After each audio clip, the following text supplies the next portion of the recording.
जैसे ही ये दास आपको साधनाएं बता रहा है और प्रत्यक्ष प्रमाण दे रहा है, जो पुण्यात्मा जिस भी संत पंथ से जुड़ी होंगी इन प्रमाणों को देखकर वो विचलित हो जाएंगी और फिर इस मार्ग को न स्वीकार करना पड़ेगा और नहीं करेंगी तो बर्बाद है ही है। तो ऐसे उनका पिछला जीवन जो 30 साल 20 साल 50 वर्ष 10 वर्ष उन नकली संतों के पास खो दिया, वो बर्बाद गया, व्यर्थ हुआ। इस ज्ञान को सुनकर तो वो भक्त बनेंगे, अब स्टार्ट होगी उनकी भक्ति। तो ऐसे ये कहा कि तब तो तू भक्त बनेगा। तो पुण्यात्मा उस परमात्मा के पाने की और सद्ग्रंथ हमें जो विधि बताते हैं उसी से हमने अपना जीवन फिर से रीसेट करना पड़ेगा, अपनी साधना फिर से स्टार्ट करनी होगी। और ये नहीं चिंता करनी चाहिए कि इतना जीवन खो दिया हो, अब क्या बनेगा मेरी पिछली भक्ति का, 30 साल मैंने वहाँ बर्बाद कर दिया, उसका कुछ नहीं बनेगा, अब मेरा क्या होगा। इतना डर जाते हो भाई भगत। वो सच्ची बात है कि वो जीवन इतना व्यर्थ गया। पुण्यात्मा ने तो उस नकली संत को परम संत पर धनी मान के उसके ऊपर जीवन न्यौछावर कर दिया। राज उसको क्या मिला कि वो जीवन व्यर्थ हुआ। घबराना नहीं चाहिए।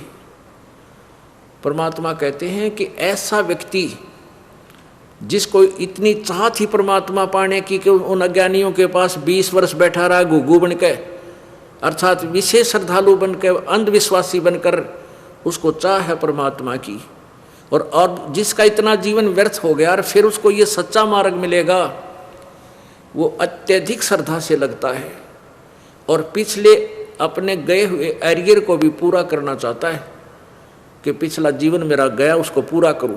तो परमात्मा कहते हैं जीवन तो थोड़ा ही भला जो सत्य सुमरण हो और लाख वर्ष का जीवना कोई लेख दरे नहीं कोई। जब सच्ची साधना यथार्थ मंत्र और पूरी श्रद्धा और कसक के साथ आप करोगे तो पिछला सारा एरियर आपका पूरा हो जाएगा। पिछला गया हुआ दो समय भी आप इसमें खूब निकाल सकते हो, उसको पूरा कर सकते हो, क्योंकि रास्ता मिल गया, हमने मार्ग सीधा मिल गया। कितनी जो है ना स्पीड खींच आपके ऊपर है, जाना चलना सीधा ही है, मंजिल की ओर चल रहे हो, कितना स्पीड करो उतना निकटाओगे। तो प्रसंग चल रहा है कि जैसे सदग्रंथों में वर्णन है परमात्मा के पाने का 3 मंत्र का जाप है। गीता जी अध्याय नंबर 8 के श्लोक नंबर 1 में गीता ज्ञान दाता से अर्जुन ने पूछा कि वो तत्परम कौन है जिसके विषय में आपने 7वें अध्याय के 29वें श्लोक में जिक्र किया है कि उस तत्परम यानी उसको जानने के पश्चात साधक फिर यहाँ जरा और मरण से, बुढ़ापे और मृत्यु से ही छूटने का प्रयत्न करता है, यहाँ की कोई वस्तु नहीं मांगता। तो वो कौन है वो तत्परम? उसका उत्तर 8वें अध्याय के 3रे श्लोक में गीता ज्ञानदाता ने दिया है कि वो परम अक्षर ब्रह्म है। अपनात्मा आगे देखना 8वें अध्याय के 5 और 7 में, 8वें अध्याय के 5वें और 7वें श्लोक में गीता ज्ञानदाता श्री कृष्ण में प्रवेश करके ये ब्रह्म बोल रहा है कि तुम मेरी भक्ति करेगा मुझे प्राप्त होगा, और अर्जुन तो युद्ध भी कर और मेरी साधना भी कर, तो निश्चिंत रह, तो मुझे ही प्राप्त होगा। 8वें अध्याय के 6ठे श्लोक में कहा कि ये नियम है कि अंत समय में जिस भी इष्ट में श्रद्धा रखता है, अंत समय में वो उसी के भाव में भावित रहकर उसी को प्राप्त होता है। अब गीता जी अध्याय नंबर 8 के श्लोक नंबर 13 में गीता ज्ञान दाता ने कहा कि मेरा ओम इति एक अक्षरम, मेरा एक ओम इति एक अक्षरम ब्रह्म विहारण माम अनुस्मरण ये प्रियाति तजन देहम सयाति परमाम गति। मेरा केवल एक ओम मंत्र है मुझ ब्रह्म का, और जो इसको अंतिम श्वास तक साधना करता हुआ शरीर छोड़ जाता है वो मेरे वाली परम गति को प्राप्त होता है। ये पहले आपको बता दिया कि वो ओम नाम से मिलने वाली परम गति क्या है कि ब्रह्म लोक में चला जाएगा। ओम मंत्र ब्रह्म का है, ब्रह्म का साधक ब्रह्मलोक को प्राप्त होता है। गीता जी अध्याय नंबर 8 के श्लोक नंबर 16 में कहा है ब्रह्मलोक पर्यंत ये सभी लोग पुनरावर्ती में है। वहां गए हुए प्राणी भी पुनर्जन्म को प्राप्त होते हैं, पूर्ण मोक्ष नहीं होता। इसलिए गीता जी अध्याय नंबर 18 के श्लोक नंबर 62 में कहा कि अर्जुन तू सर्वभाव से उस परमेश्वर की शरण में जाओ, उसकी कृपा से तू परम शांति और शाश्वत स्थानम यानी सनातन परम धाम को प्राप्त होगा। अब पहले बताया कि 15वें अध्याय के 1 से लेकर 4 में ये प्रमाण है कि तत्व ज्ञान प्राप्त होने के पश्चात उस परम पद परमेश्वर की खोज करनी चाहिए, जहाँ जाने के बाद साधक फिर लौटकर संसार में नहीं आते। और जिस परमेश्वर ने सभी ब्रह्मांडों की रचना की है, संसार रूपी वृक्ष की प्रवृत्ति जिससे विस्तार को प्राप्त हुई, अर्थात जिसने सब ब्रह्मांडों की रचना की है और वही पूजा के योग्य है। गीता ज्ञानदाता कहता मैं भी उसी की पूजा करता हूँ, मैं भी उसी की शरण हूँ। अब गीता ज्ञानदाता ने अपना मंत्र बता दिया ओनली ओम। और उसके बाद 8वें अध्याय के 8, 9, 10 3 श्लोकों में उस सच्चिदानंद घन ब्रह्म, उस दिव्य परम पुरुष परम अक्षर ब्रह्म की जानकारी दी है कि उस परम पिता परमात्मा, उस परम अक्षर ब्रह्म की जो साधना करता है, भक्ति की शक्ति से अंतिम सांस तक उसकी साधना करता हुआ उसी को प्राप्त हो जाता है। और उसका मंत्र 17वें अध्याय के 23वें श्लोक में बता दिया, वो 3 मंत्र का जाप है। ओम तत्सत इति निर्देश ब्रह्मण त्रिविध समर्थ है। अब ये ओम तत्सत सीधा जाप नहीं है, कई संत देते हरि ओम तत्सत, हरि ओम तत्सत, कोई बात है? ये कोड वर्ड है, ये कोड वर्ड हैं। इन कोड वर्डों को तत्वदर्शी संत ही बता सकता है, जो गीता जी अध्याय नंबर 4 के श्लोक नंबर 34 में जिसके विषय में कहा कि अर्जुन उस तत्व ज्ञान को तू तत्वदर्शी संतों के पास जाकर समझ। इससे सिद्ध है कि गीता ज्ञान दाता का ज्ञान कंप्लीट नहीं है, उसने ऑप्शन छोड़ दिया है कि उस तत्वदर्शी संत बताएंगे, वो उन्हीं से पूछ। तो ये इसने सांकेत कर दिया ओम तत्सत, ये 3 मंत्र का जाप है, लेकिन ओम तो क्लियर है ब्रह्म का, और तत् है ये पर ब्रह्म का मंत्र है। ये अक्षर पुरुष का मंत्र है, अक्षर ब्रह्म का मंत्र है। 3 भगवान हैं, एक ब्रह्म, एक सरब्रह्म, सरब्रह्म बोलते हैं इसको, सीधा इसको ब्रह्म भी बोल देते हैं, लेकिन ये सरब्रह्म है, सरब्रह्म नाशवान भगवान। और अक्षर ब्रह्म कुछ चिर स्थायी, और एक परम अक्षर ब्रह्म। 3 परमात्मा है, एक सरपुरुष को हो, अक्षर पुरुष को हो, सरपुरुष को हो या इसको सरब्रह्म को हो, अक्षर पुरुष को हो चाहे उसको अक्षर ब्रह्म को हो, दूसरे नंबर का। और तीसरे नंबर का है परम अक्षर ब्रह्म को हो, परम अक्षर पुरुष को हो। इन तीनों भगवानों के बारे में 15वें अध्याय के 16 और 17 श्लोक में विस्तार से वर्णन किया है। उसमें गीता जी अध्याय नंबर 15 के श्लोक 16-17 में 3 परमात्मा न्यारे न्यारे लिखे, क्षर पुरुष और अक्षर पुरुष। इनके विषय में लिखा है कि ये भी और इनके लोक में प्राणी ये सभी नाशवान हैं और जीवात्मा किसी की भी नहीं मरती।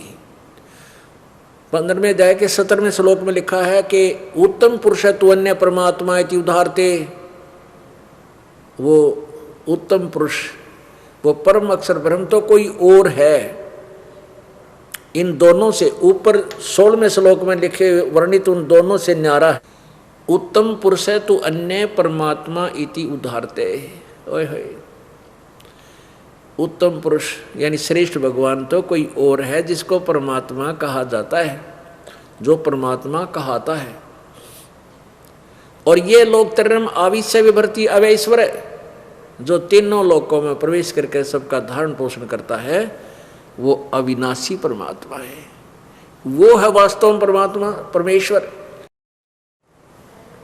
तो उस परम अक्षर ब्रह्म, उस उत्तम पुरुष जो अन्य है, उसके विषय में बताया है। उसका मंत्र ओम तत्सत है। अब उस परमात्मा के पाने के लिए जो हमने मजदूरी करनी है वो ये तरीका है, जो साधना करनी है। साधना मीन मजदूरी, नौकरी अपना उसके पाने के लिए जो प्रयत्न हम करते हैं, जैसे हमने रोजी रोटी के लिए अपनी मजदूरी करते हैं, कोई खेती करता है, कोई दुकान करता है, किसी तरह की भी धंधा करता है, वो उसकी साधना है। कि साधना किसके लिए है? कि उसकी हुई मजदूरी से हम अपना मकान बनावें, सुख से रहें, रोटी समय पर मिले, खाना मिले, आहार मिले।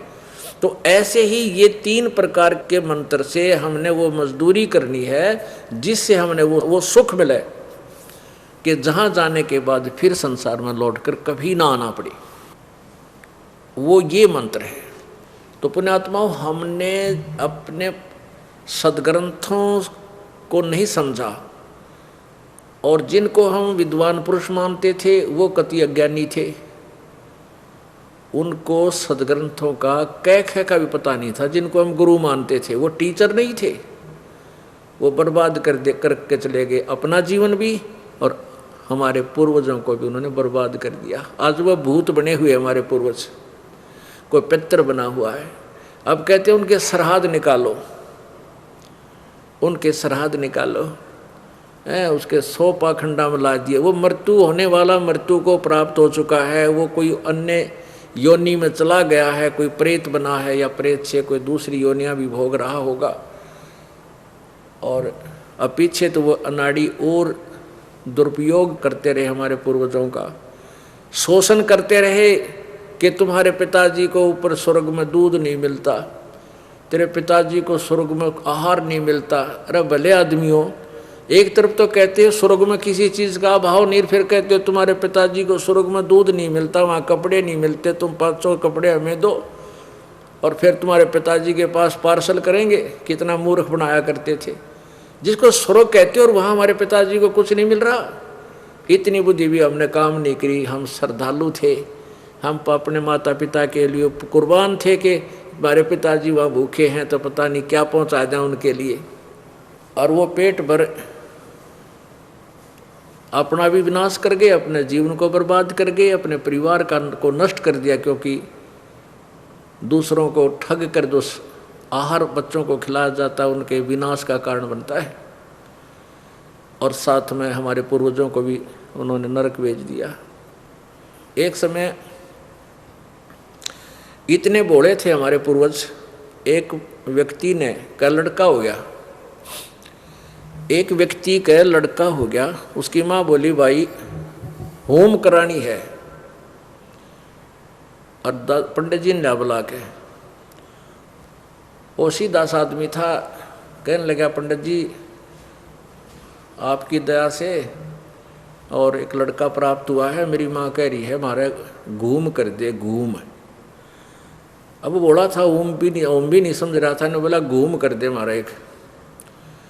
वो पंडित जी ने सोचा भाई वो बोला सा आदमी है, कदे उड़ा वहाँ जाके फिर झगड़ा करे, इस तो पहले खोल कर लूँ, स्पष्ट कर लेता हूँ। कहने लगा जजमान 1.25 की घूम करावेगा, 5.25 की या 11.15 की बता दे। वो बोला जी हम तो गरीब से आदमी हैं, 100 रुपये की कर देना पंडित जी। बोला ठीक से चल। अब पंडित जी ने वो लकड़ जला लिए, हवन करने लग गया और सामने जजमान बैठा दिया भोला भाला, और कहने लगा मैं जैसे बोलूँ तो ऐसे ही बोलना, जैसी क्रिया मैं करूँ ऐसे ही करते रहना। अब वो लग गया संस्कृत में बोलन, भूर्भुव।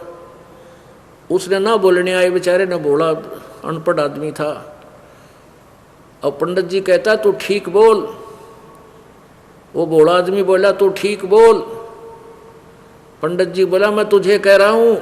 वो भोला आदमी बोला मैं तुझे कह रहा हूँ। और पंडित जी ने उसका थप्पड़ मारा कि ठीक बोल। तो उस चौधरी साहब ने भी पंडित जी का दरिया ठीक बोल। अब कहने का भाव यह है कि दोनों ऐसे जफ्फा कुश्ती। वो पंडित जी नीचे घेर लिया उस जजमान ने, तगड़ा था। और वो पंडित जी छुटाने के लिए उसका मुक्के मारा तो वो जजमान भी पंडित जी का मारे। पंडित जी ने सोचा यो तो मूर्ख है, यू मैंने तो कहा था जैसे मैं करूँ ऐसे करना, ऐसे बोलना। तब उसने कहा छोड़ दे, पंडित जी ने कहा छोड़ दे, यजमान बोला छोड़ दे, दोनों नारे नारे हो गए। तब वो जजमान बोला कि पंडित जी ये तो मेरे सुथरे दिन थे कि मैंने 100 रुपये की घूम करा ली, जय 11.25 की करवा लेता था, दोनों मर दे आपा। उस भोले आदमी ने सोचा कि ये मुक्का ये सारा इस घूम में आ गया, कि ये सारा ही प्रक्रिया घूम की होती है। तो इसे तो ये हमारे गुरु थे, इसे हम अनजान व्यक्ति विद्यार्थी तो भोला होता ही है। और टीचर आप देख रहे हो किसे थे, हमारे गुरु जी, और ये आध्यात्मिक मार्ग के मार्गदर्शक जी ने बैठा दिया मानव समाज का।